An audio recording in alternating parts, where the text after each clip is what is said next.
What's up, military millionaires? Today we have an exciting episode with Sean Gillespie of Redeployment Wealth. He is a fee-only financial planner, which means that he has a fiduciary responsibility to actually look out for your best interest, which is why I like fee-only planners. And we're going to talk a little bit about whole life insurance, term life insurance, real estate and cash reserves, and what you should do as a young investor. So this is good. There's some good topics in here, and it's just refreshing to hear it from a standpoint of somebody who's not getting a commission, so they're a little bit more, I don't know if honest is the word, but transparent perhaps. Anyway, it's a good episode. Definitely listen all the way through. Some solid resources at the end, including some free courses for financial independence and stuff. So definitely check it out. And as always, show notes are found at FromMilitaryToMillionaire.com/podcast. Now relax and enjoy the show. You're listening to the Military Millionaire Podcast, a show about real estate investing for the working class. Stay tuned as we explore ways to help you improve your finances, build wealth through real estate, and become a person that is worth knowing.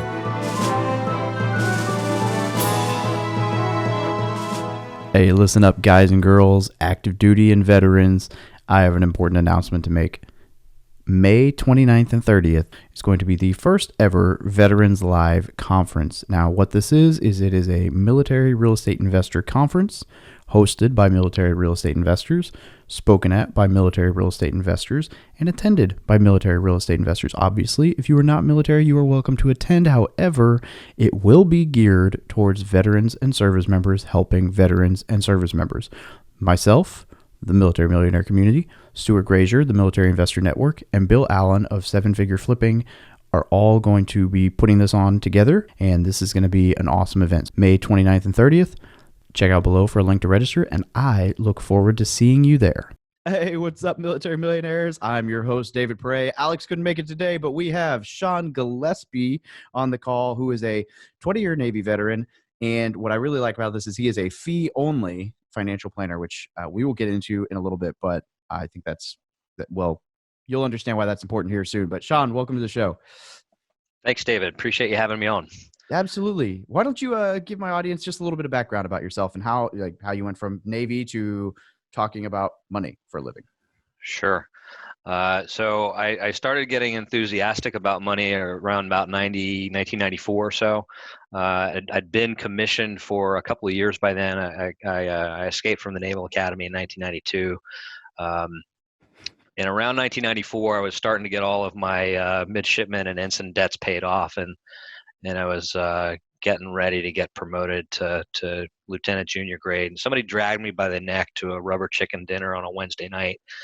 Where the first thing they did was feed us, and then while dessert was being served, they did about a 30 or 45 minute talk on here's what your financial life looks like. And it's kind of like like the scales falling off my eyes and understanding is like, oh, I don't have to spend my entire life playing defense with my finances. I'm actually allowed to attack with this stuff. And so, I did that through a company, that a lot of us military folks are familiar with for a while. Kind of outgrew it after about 5 or so years, but that was really where I learned, the habits, that got me on the path to doing this. While I was active duty, I was more of an enthusiast than anything else. I really didn't start, really digging in and studying this stuff until after I had retired and had gotten licensed up to be a pro in the field in 2013. Operated as a solo for about 4.5 years, and then July of 2018, partnered up with another retired sailor, joined his firm, which had been a fee-only firm from the outset, and that was when I made the shift from being a hybrid guy. I had done some brokerage and advisory and life insurance stuff, and when I came aboard and joined Paul Allen here at Redeployment Wealth Strategies. That was really his only hard stop. Was it's a fee-only firm. It's going to stay a fee-only firm. That was really, it was an easy decision because that was how I was doing most of my work anyway at the time. And so leaving those couple of other pieces behind, it was an easy business decision.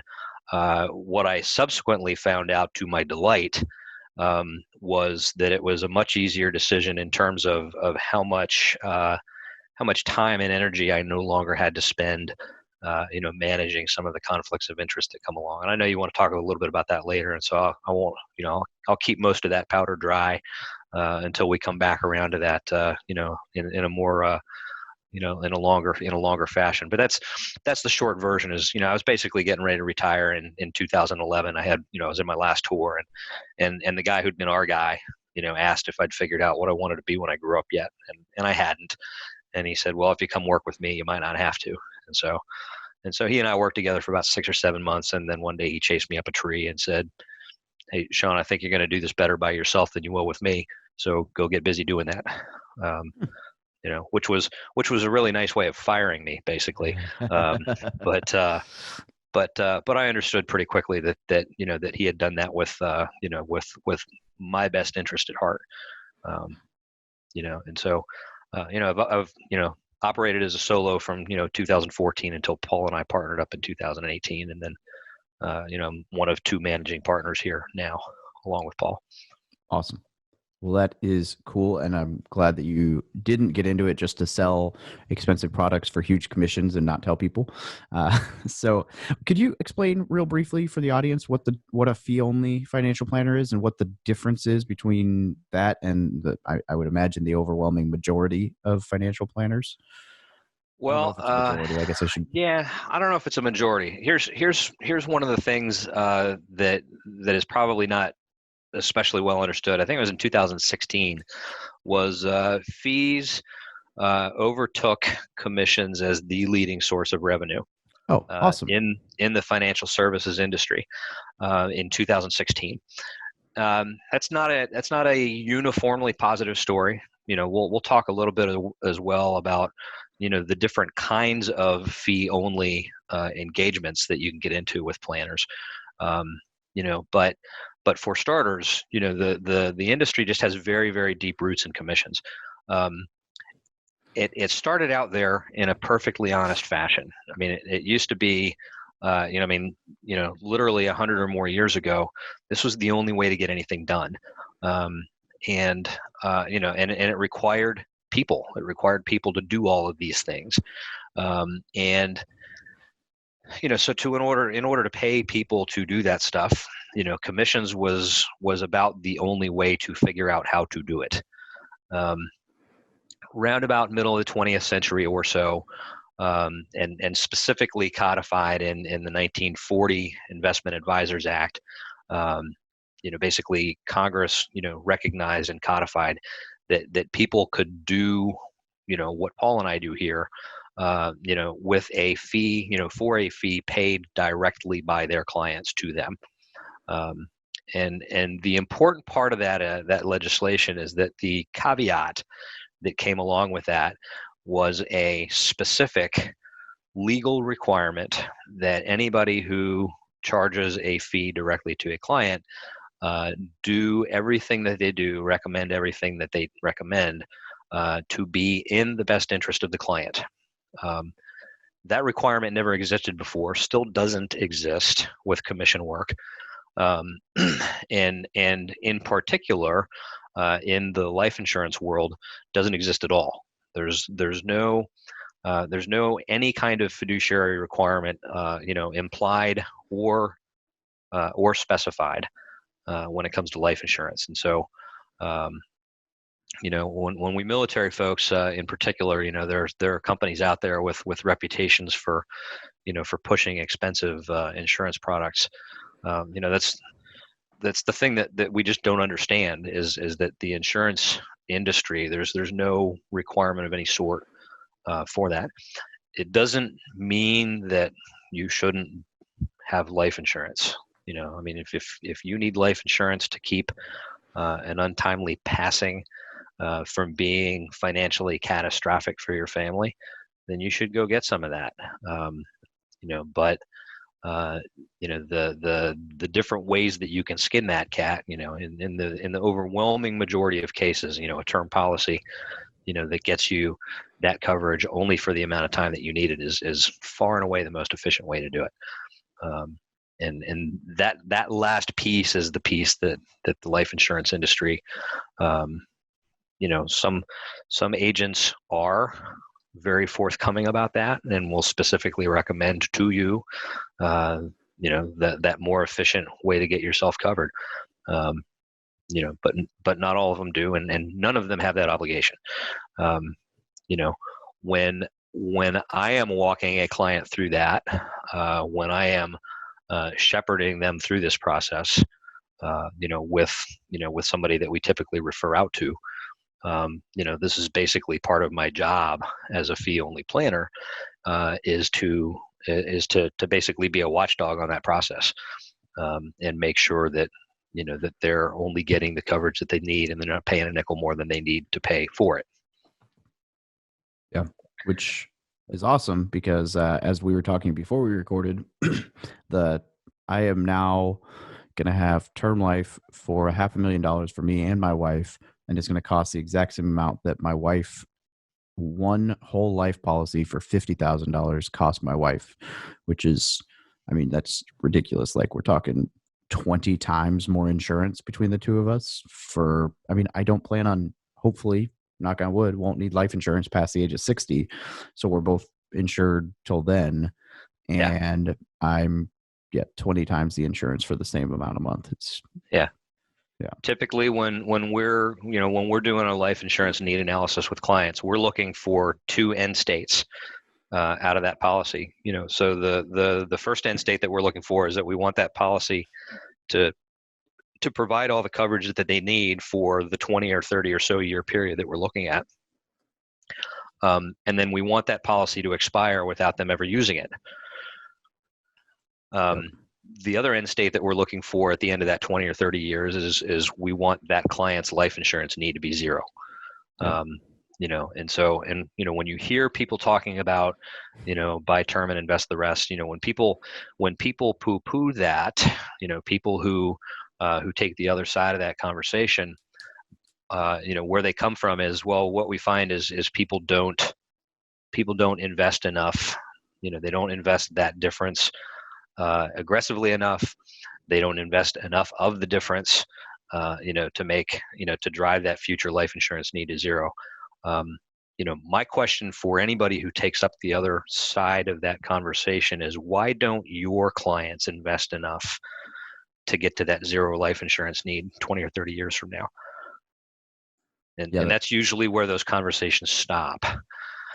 Right. Because if you're not recommending, enough, I mean, obviously, people are fickle and don't always do what they know is best for them. But, I wouldn't say that I've done everything right, but I know, as I look back and I'm like churning stuff as I'm building my business and bootstrapping, and I look at my crazy expenses and income on all that as I grow and shrink and grow and shrink and, whatever. Yep. Sometimes I get to the point where I'm like, oh my goodness, what am I, like, how much did I actually put away this month? And then I remember, like, oh, I'm looking at all this, but I put 25% of my paycheck in my TSP. So regardless, I did that right. At least that's $1,000 a month or whatever that comes out to. That is quite, anyway. So it's just good to have a baseline, and people just need to, if you set it aside in a way that comes out of your account or whatever, you never see it. You don't notice it's gone. Yeah. Well, I got a dirty little secret for you. Not too many financial advisors do everything right financially either. I think we're probably, if you took a cross section of the financial advisor community, we're probably better than the typical like doctor in some high stress job who's a 2-pack a day smoker. But none of us have done everything right either. The important part of what we bring to the table in any of these client engagements is not so that we can tell clients, hey, look at everything I've done right. It's in a lot of cases it's specifically to tell clients who walk in, let's say with a very Catholic mindset, feeling really, really guilty about something that they thought that they didn't do right, and they're like, hey, nobody does any of this stuff right. Nobody does all of it right all the time. And so, the important part, at any time we talk to anybody about this stuff is, hey, let's just take what is, and let's make sure that we do it as well as we can from here on out, knowing that that's not going to be perfect either. By the way, I mean, out of all the things that you could do, financially, across our lives, I mean, nobody's 100% efficient with all of that stuff all the time. And I don't want anybody to be. I mean, if we wanted to be, efficient and smart around every money decision that we ever made, none of us would ever have kids. None of us would ever take a vacation. I mean, It's true. the things that you do, where for example, that 25% of your base pay going into TSP, we do those things so that we can goof off when we want. Yeah. I specifically do not subscribe to any view of financial planning that consigns me or anybody else to a lifetime diet of nothing but broccoli.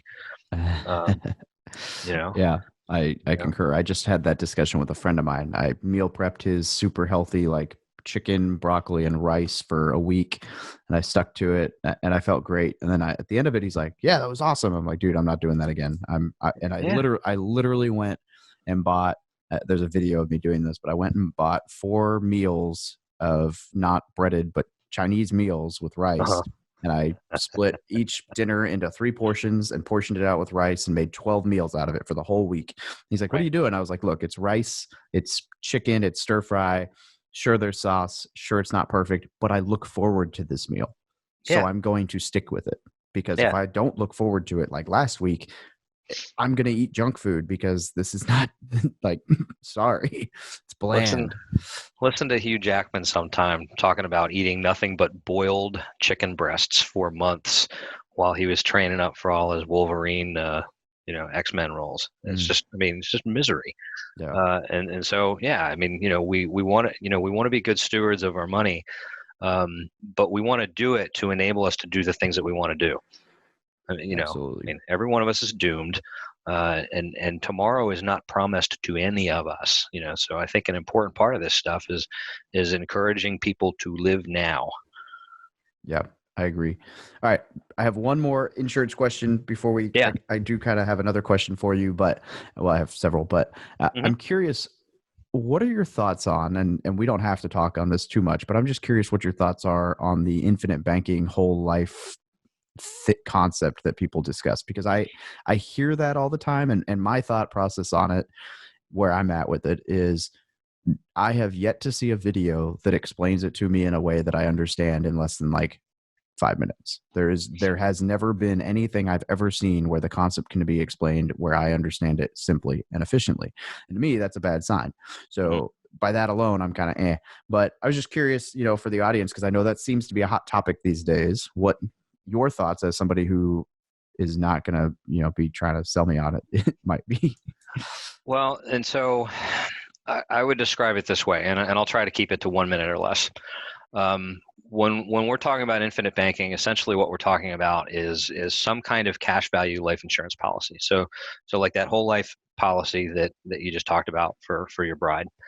And in order to make those kinds of things work, we have to fund those policies very, very aggressively. And so, it might be $100,000 or $200,000 whole life policy, or a universal life policy, or something that stores cash value inside the policy. Now, those policies are normally written with the acknowledgement that we're going to die. Okay, so when you take out a term policy, you're placing a small bet every month that you're going to die before this contract is over. The life insurance company that has the other side of that contract is placing a very large bet that you won't. Yeah. Okay. They're right about that often enough that even though they pay out big when they lose, they still win, because people who are called life insurance actuaries, if you give them a 10,000 person sample of, whatever, gender, height, weight, family health background, et cetera, they'll know to an astonishing degree of accuracy how many of those 10,000 people are still going to be with us in 5 years, 10 years, 20 years. And they won't know who, but they'll have a pretty decent idea of how many people out of that group expired from natural causes, how many people were in automobile accidents, et cetera, et cetera, et cetera. And so because of that, they can price life insurance very, very accurately over that 10 or 20 or 30-year period, however long the policy is that you wrote for that term policy. And term policies do not store any cash value. That's not the purpose. Term policies are purely for protection. When we do any kind of permanent life insurance policy, whether it's indexed universal life or whole life or whatever, we are taking out that policy knowing that we're going to die one day, and that policy is priced accordingly, basically for that policy to be paid up typically at age 100, maybe a little sooner, maybe a little bit later. The people who are advocating the infinite banking concept are looking at these policies as being something that you can overfund early. And so instead of getting this thing paid up when I'm 100, I can get it paid up when I'm, say, 35. Okay, so I fund that policy very, very aggressively. My monthly premium might be $500 a month, but I'm going to drop $1,500 a month in there so that it's paid up much, much sooner than that. Okay, once it's paid up, I don't have to pay premiums into that policy ever again.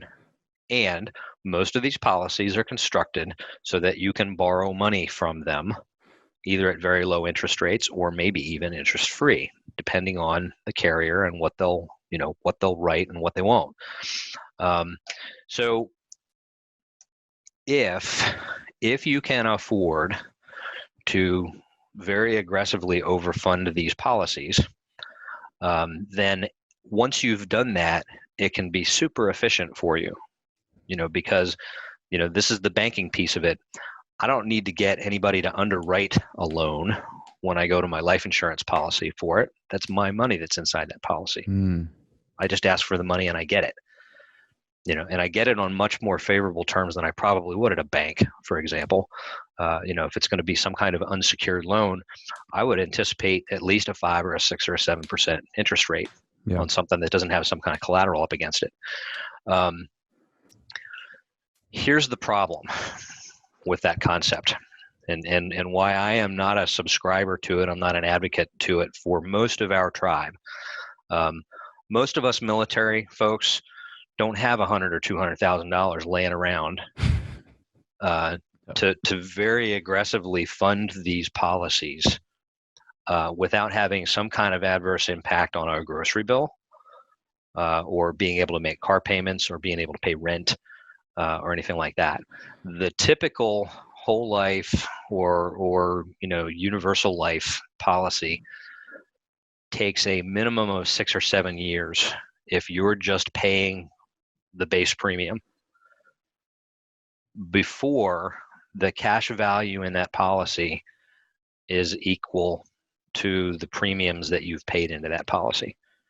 Okay, so from an investment standpoint, okay, and this is where where some of the folks who push these policies acquire a bad name is when they start talking about this being an investment, and for example, this policy will return a guaranteed 1% or 4% or whatever, and it might give you some portion of market gains. That's all great, but from a strict math perspective, when we look at one of these policies, if you pay the base premium, it's going to be 6 or 7 years before your rate of return on that policy gets all the way up to 0.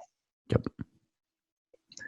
And so for the people who are either able or willing, to rearrange their financial lives to, or not, not just rearrange, maybe just arrange, for folks who have the means to set themselves up to do that, and the discipline, that's fine. For a great many of us, we don't even have the means, and in any event, any way you slice it, there's no way that this is efficient. The most efficient thing that we know in terms of having an ability to grow wealth is just investing in the broad economy. And I know we're going to talk a little bit more about how to stitch real estate into that as well. And there's sound arguments very much in favor of that. But how we stitch that into a plan matters as well. Yep. Because you have to take extra measures to manage risk when we start talking about pulling real estate into your portfolio as well. But that's all the long way around, describing, I wouldn't say my gripe with the infinite banking concept, but by no means is that for everybody, and by no means should it be for everybody. Yeah, my theory from it was always it makes sense, or it can make sense if you have a lot of money to put into it very quickly. Otherwise, so as just a numbers example, I mentioned the so I'm getting right now for my wife is like $20 to $25. We're not totally through the process, but it's looking like it's going to be around $25 for my wife a month for a term life insurance policy for 20 years at $500,000. The $50,000 policy that we've had since 2015, maybe 2016, maybe cost me 60 something dollars. So 3 times as much a month for a tenth of the coverage. And we have less than $500 in cash in that account. So like, I didn't know what I was doing. That was through, I'm going to go ahead and say it because it's my podcast and I can say it was through First Command, which is the bank that I believe has been alluded to a little bit here, but we don't need to confirm that.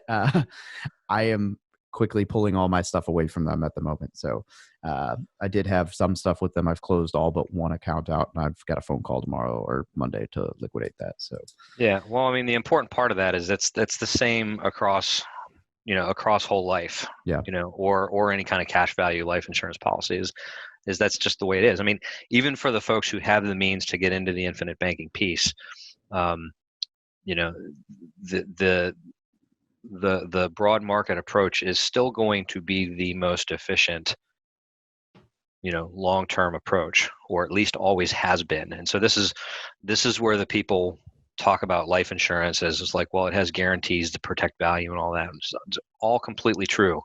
But the efficiency to be gained by just getting directly into the market, and you can do that at much lower cost than we could a generation, and especially 2 generations ago, and certainly before mutual funds got more common, when you had to have the $1,000+ to buy one share of Amazon stock. So I mean, you can get into the broad market $25 at a time through Vanguard now. Absolutely. And there's no reason why most people shouldn't. Which is consequently where I'm moving those funds. I'm opening up VTSAX accounts for both my kids. So big fan of Vanguard. Yeah. Woo! We'll be back with the show in just a minute, but I wanted to take a brief second and say that, look, you are already obviously investing in yourself by listening to this podcast. But if you can't figure out how to get past all that daunting crap that you just don't know how to sort through, and you're trying to get started in real estate investing and you're just stuck, I mean, it happens to all of us. It's daunting. You don't know what you don't know. You don't know everything there is to know, and you don't know really where to find all the information. So that is why I created the Real Estate Investing for Beginners 0 to 1 course, which is solely designed to get you from I want to invest in real estate to holy crap, I have a rental and it's cash flowing. And this course is not going to be anything super complicated that you won't be able to understand. It is just designed to teach you how to build a team, find investments, finance investments, conduct due diligence, close on the investment, and then operate it so that you can enter the real estate investing world smoothly. So if that sounds like something that interests you, definitely check out the link below, and it's cheap as hell right now. All right, so we alluded to it. We'll rush into it. I was going to ask what your thoughts are on cash reserves for real estate investing, because I know there was a Facebook post in a group that we're both in not too long ago that basically people saying, hey, so with all this stuff going on in the world with COVID, so this is April 11th, so that we'll keep the date on when we're recording. Right, so when this airs, right. People will know. Basically saying, like, should I have cash reserves or should I have more cash reserves? Like, what are your guys' thoughts on having some cash? And I know that could seem like a no-brainer to some, but I would like to hear your thoughts on it, because I know that it's not an easy topic to answer tactfully per se online. Yeah, well, and the short answer, and as tactfully as I can put it, is that always should have been a consideration. Yeah. and so, for most of our tribe getting into real estate, whether it was an accident or on purpose, there's a lot of folks from our tribe who get into real estate, basically one PCS at a time. Buy a house when I get there, and then keep it and rent it out when I leave. That is an approach. I will leave it to the real estate pros to describe how that's not necessarily the best investing approach. How we buy a house when we're going to live in it is different from how we buy a house when we buy it with an eye toward renting it out. Absolutely. Yeah, and so that's one of the first things that we try to caution all of our clients on, when we're making those decisions. And some days, when we get a couple of layers of that onion peeled back, and we realize they just want to live in a better place, it's like, that's fine. Then this is going to be one of those lifestyle choices that we make where we just spend a little bit more money on a place, but when we leave, our 2 or 3 year look on this property is to sell it. And that's for a couple of different reasons. Not least is owning a property is not as passive an income as some organizations who have passive income in their names, for example, might want you to believe. Owning a property that you rent out is work. Either because you are paying a property manager to do that work or because you are doing it. And to draw an analogy between a real estate portfolio and an investment portfolio, people ask us if, should I buy stock? And our answer is typically yes. And, naturally the second question is, well, which one? And the answer is all of them. So the fund that you just talked about, that VTSAX mutual fund, there's 3,551 different companies, that fund owns, shares in north of 3,000 publicly traded companies in the United States. When you own a real estate property, you only own one of those companies. And, the whole point to diversifying a stock portfolio is so that you don't have to worry about whether you bought winners or losers. The important part of that is that you you're going to have some losers in there, and so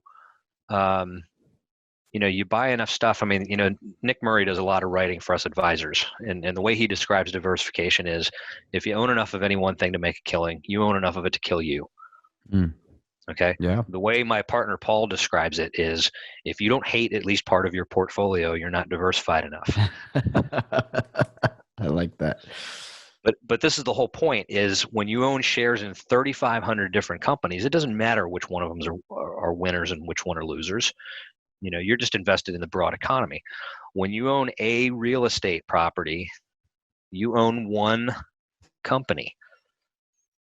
And so the minute you don't have renters, or the minute, I mean, this is like the worst horror story from, so Paul, my partner Paul here is also a tax pro. He's an enrolled agent, and he had some tax clients who found out that the property that they had rented out from a previous PCS had been employed for the last number of months as a meth lab. Oh yeah, that's a good time. And so, first Sounds off, like an Arkansas property. I don't know if it was Arkansas. I don't know how, if it was within 50 miles of, whatever was going on in the Tiger King or whatever. But, most people who are cooking meth full time aren't too worried about keeping the property in great shape. So the property was trashed. A high degree of doubt whether the insurance policy that they had on the property was going to cover them for that kind of activity. Yeah. And don't care whether or not you knew this was going on. This is your property. This is your problem. We're not going to cover that. We're here to cover things like tornadoes and floods, not activity that's literally illegal. And so Long story short is, yeah, you got to have a good bit of cash set aside, for any of these properties. I mean, for the properties that you own, David, how much cash do you keep in reserve per property? At this point, at least 10 grand. Right now, I've got my entire TSP is I consider cash reserves because that way I'll never touch my cash reserves unless I absolutely have to. Mhm. And then I currently have, on top of that, I'm waiting on tax returns and stuff. Once all that comes in, I'll have about 50 grand sitting in a savings account too. But I Yeah. am about to spend half of that on another property. But I'm going to buy that thing. By the time I close on that, I'll have purchased it. My loan on it will only be about 60% loan to value on it, and I'll have another 10 grand set aside for that one. So Yeah. And so when you set aside that 10,000 per property, do you calculate that 10,000 as part of the, what's the property returning? Because that 10,000 in cash is returning nothing for you, or maybe a percentage point sitting in a high yield savings account or something like that. yeah, it's yeah, maybe a percentage point. So I Yeah. calculate. Honestly, I probably could do that math on that. I generally just leave it there and just pretend it doesn't exist because otherwise I'll get the itch to use it for another property. Well, and so, I will bet the bar tab anytime, anywhere that the people who are putting on $40,000 seminars about how you can get rich in a hot hurry doing real estate are absolutely not calculating that $10,000 and how little it's earning for you, Mm. if they even bother to tell you to put it in reserve in the first place. But if you own individual properties, you doggone sure need it, because there are things that'll happen that insurance policies will not cover. Yep. And that's the beauty of, I like the fact that like I said, I have cash sitting on the side for sure, but I also calculate or use my TSP a lot. And that's much less guaranteed per se. And I don't ever want to take a loan out for my TSP for a property, but that's Yeah. why I justify funding right now. I think I mentioned I'm at 25% of my TSP. Well, I was at like 10 and I started throwing 15% in instead of throwing 15% more into my cash reserves because I have my cash reserves at a substantial rate. I was like, if I overfund the TSP, then I will earn interest on it. I will get tax benefits from it. And ultimately, I hope that I never use my cash reserves anyway. So I'd rather have it somewhere like that than, Yep. and then if I Yeah. need it, well, Yeah. so for example, I lost $30,000 on a flip not too long ago. Some of my listeners have probably heard this story enough that they don't need me to retell it, but essentially contractor didn't do what I paid him to and yada, yada, yada. So I Yeah. lost essentially 50% on this flip. And at one point I was sitting there and I was like, I could finish this and I could do this, this, and this. And I probably would have, which was the wrong decision, except that the money I would have had to take was from the TSP. And when I did the math, I realized I'm going to lose more money long-term if I do this. So I sold it, which was the right decision. But I think if the money just been sitting in reserves, I might have blown it, which might have worked out, but anyway, so I like the fact that I keep a lot of it in the TSP where I'm not willing to touch it because it keeps me from using my reserves for quote justifiable expenses that aren't actually emergencies. Yeah. Well, and so, by no means, by the way, is this me saying nobody should ever get into real estate. Yeah. In fact, and there are really important, reasons. And again, these reasons are just math, for why, you might very specifically want to have some real estate in your portfolio. When we talk about, how we put a broad investment portfolio together, the technical term that we're talking about is that it's, the real estate market is not correlated to the stock market. That's just a fancy way of saying that it doesn't always move in the same direction, or it doesn't always move as much in the same direction. If the stock is up 100, real estate might only be up 50. But if the stock is down 30% and real estate is just holding its value, real estate looks really, really smart right about now. And it's not that that's always going to be the case, but we know, as a matter of historical averages, that we're going to see a bear market like the one that we're in the middle of right now on average about every 6 or 7 years. Yep. And so, real estate is a thing that you can put inside your portfolio that can iron out some of that volatility. And ironing out that volatility, smoothing out that ride a little bit.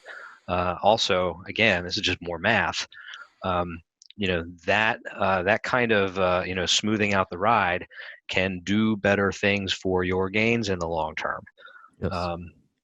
We know that the stock market, even with the volatility, the good and the bad part of the volatility, we know that that's a long-term winner. Some people aren't cut out for that volatility. And so, some of how we put this stuff together for folks is just straight math, but some of it is done with a specific understanding that the right half of your brain doesn't always care about the math. Sometimes the right half of your brain is just going to wake you up at 3 a.m. for no reason. And when that's the case, then it's time to get back inside your plan and figure out if we need to tweak anything or even make, really significant adjustments. The important part of it to us, when we look at this stuff, is to understand, that we're doing it according to a plan. ADP told me this was going to be easy and I was going to make a shit ton of money is not a plan. It might work out that way for you. But a sound plan is one that takes into account things like a $10,000 cash reserve for every property. Yep. A sound plan is a thing that takes into account, hey, you insure a property differently when you are renting it out to people than you do when you are living in it as the homeowner. All of those things. That's kind of how we look at it. Job one for a plan is just that you have one. Job two for the plan is that plan is rooted in reality. Not every renter that you ever have inside a property is going to be cooking meth inside that house, but some of them might. Yeah. And so, a combination of insurance and cash reserves and that sort of thing need to take into account things that you can't control. Because you not being able to control them is not going to get you off the hook for them.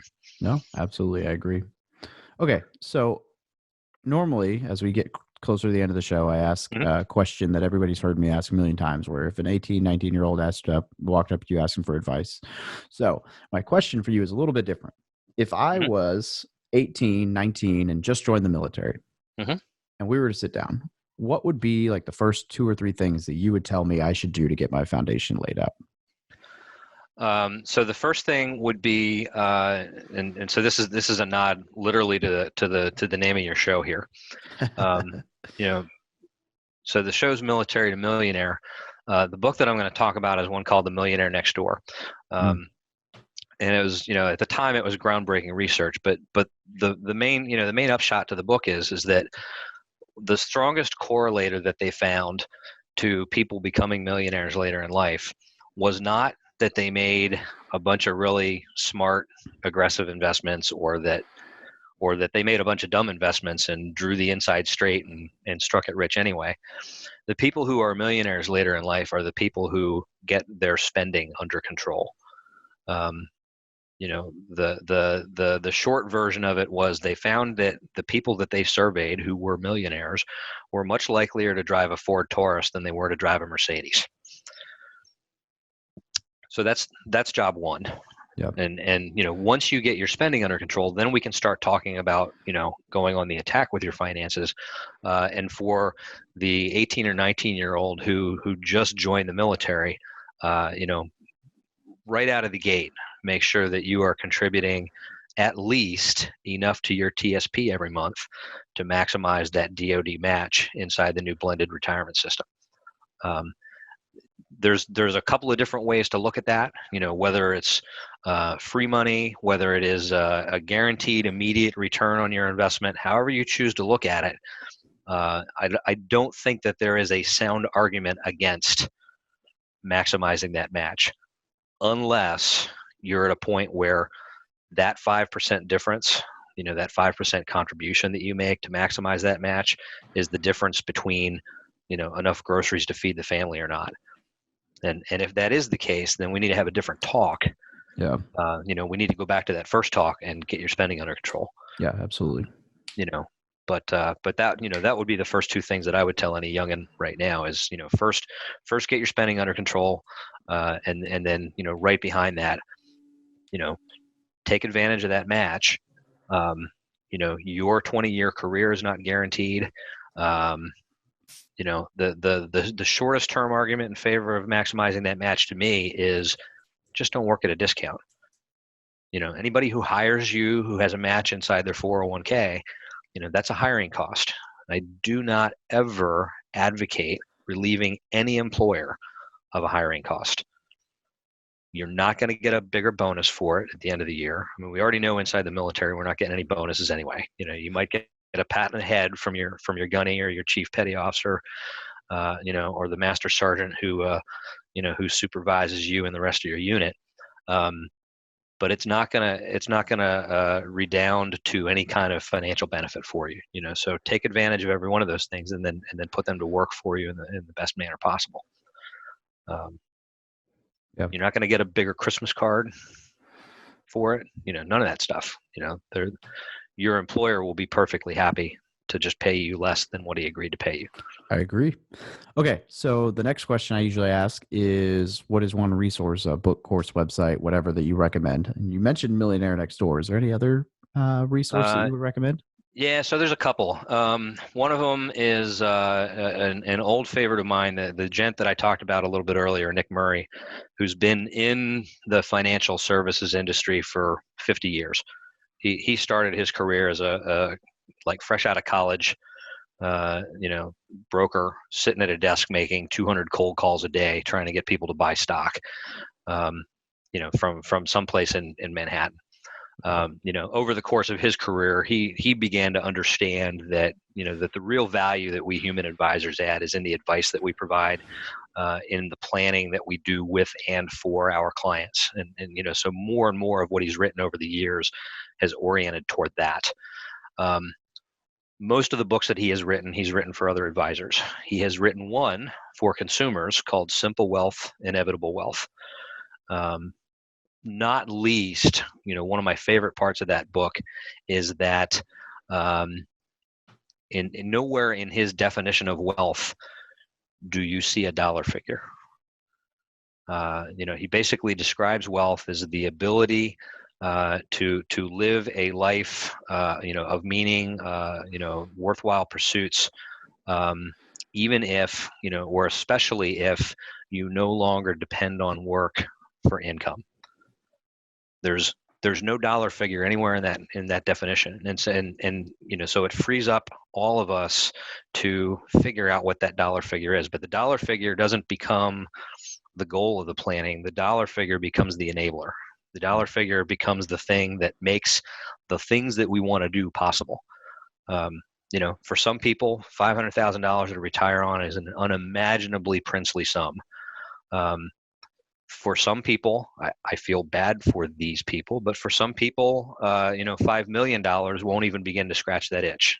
They have to have the boat that's big enough to land the helicopter on the back of it. Most of us aren't that guy. Yeah. So when Susie Orman, for example, says everybody needs $5 million to retire on, well, not everybody needs $5 million to retire on. Certainly we military folks, who have a pension sitting underneath us, that's the functional equivalent of $1 or $2 million to begin with. Just the effect of that, that guaranteed inflation adjusted income. So right out of the gate, it's not a hard asset, but it's an income stream. It's a guaranteed income stream. And it takes a big bite out of what would otherwise be a $5 million figure. Absolutely. All right. Before we wrap this up, where can people get a hold of you? Before I answer that question, one other resource that I've seen very recently, as a matter of participating in a couple of Facebook Live sessions with a couple other gents. I think most people here have heard of Doug Nordman. Many have probably heard of Daniel Kopp, who is another fee-only advisor. And the third, or rather the fourth guy, so I was the third, but the fourth guy in on some of these sessions was he's still an active duty Air Force pilot named Stephen Heptig. And Stephen has developed a free online course called FI 101. And so, do you have show notes that you do for this, David? Yeah. Okay, so I'll get you a link that you can get the FI 101, posted in the show notes. Totally free resource. It's like 11 or 12 modules that you step through on your own. And it's part of the broader Choose FI community. That they've sponsored putting this together and hosting the material and all that. It's great free resource and really good in terms of it's not purely about investment. It's about how to put together your broad financial plan. Awesome. Well, I know Daniel and Doug very well. I have yet to meet Steven in person, but I'll definitely check that out as well. And we'll make sure we put it in the show notes. Yeah. So in terms of where to find me, so Paul and I run Redeployment Wealth Strategies here. Basically the animating spirit behind the firm was to make sure that that financial advice in your best interest, not just investment advice, but an investment plan that fits inside a broader financial plan that serves your life plan. Part of our our touchstone, first principles when we stood this outfit up was to make sure that a staff sergeant or a first class petty officer or a technical sergeant, basically an E6 in any of our services, would be able to afford this service. And it's a fee only outfit. And so, by definition, by legal requirement, everything that we do here is in the best interest of our clients. Where to find us online is real easy. It's just redeploymentwealth.com. And I would imagine you'll probably have a link for that in the show notes too. So absolutely. I won't belabor it by spelling it. It's still a long, it's still a long web domain. We couldn't avoid that because rws.com was already taken. So Redeployment Wealth was it. So perfect. Well, Sean, I really appreciate you joining me today.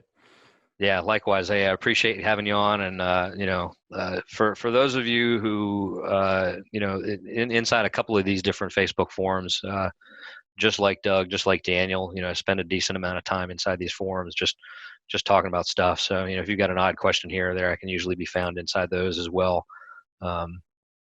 Probably only one question out of every 100 that I answer, results in a client coming in the door. That's okay. We actually kind of bake that into, how we wanted to be doing business here.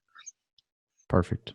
Well, I really appreciate it. And I know that, Doug was the first person to ever recommend you to me, and any friend of Doug's is absolutely worth talking to, especially about finance. So, well, yeah, Doug's a national treasure. So I don't know how much of the nation knows this, but I'm happy to be part of the nation that does.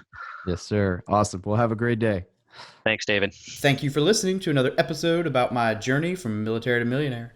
If you liked it, be sure to visit FromMilitaryToMillionaire.com/podcast to subscribe to future podcasts. While you're there, we'd love for you to rate the show, give us a review on iTunes. Now get out there and take action.